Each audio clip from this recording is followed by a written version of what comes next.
The Quraysh had failed to crush Islam in Mecca, but their hatred burned fiercer than ever. Even after the Prophet and his followers found peace in Medina, the Quraysh couldn't bear it. Their pride was wounded, and their greed for control was unending.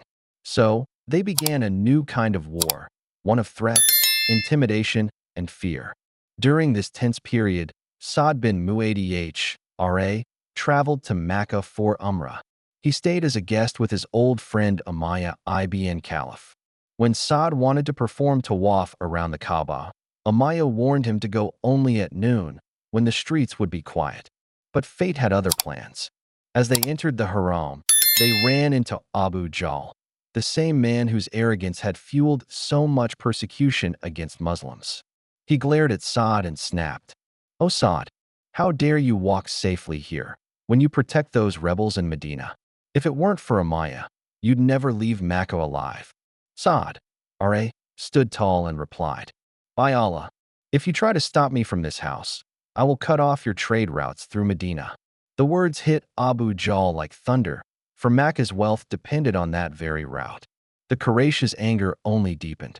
They sent threats to the Muslims in Medina, saying, "Don't think you escaped us by fleeing. We will come to Yathrib and destroy you all." The Prophet, aware of their plots, began taking precautions.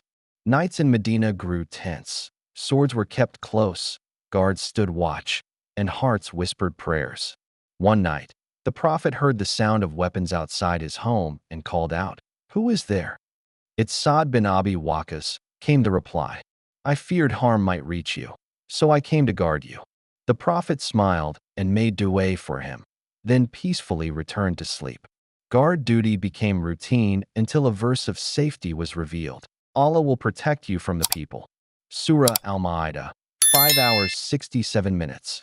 When the Prophet heard it, he told his guards, "Go home. Allah has guaranteed my protection." But the danger wasn't gone.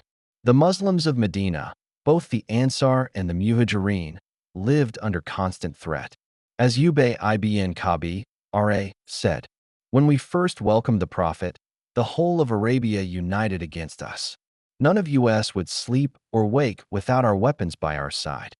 Through patience, faith, and divine protection, Islam endured, and the enemy's fear only proved how strong the new Muslim community had become.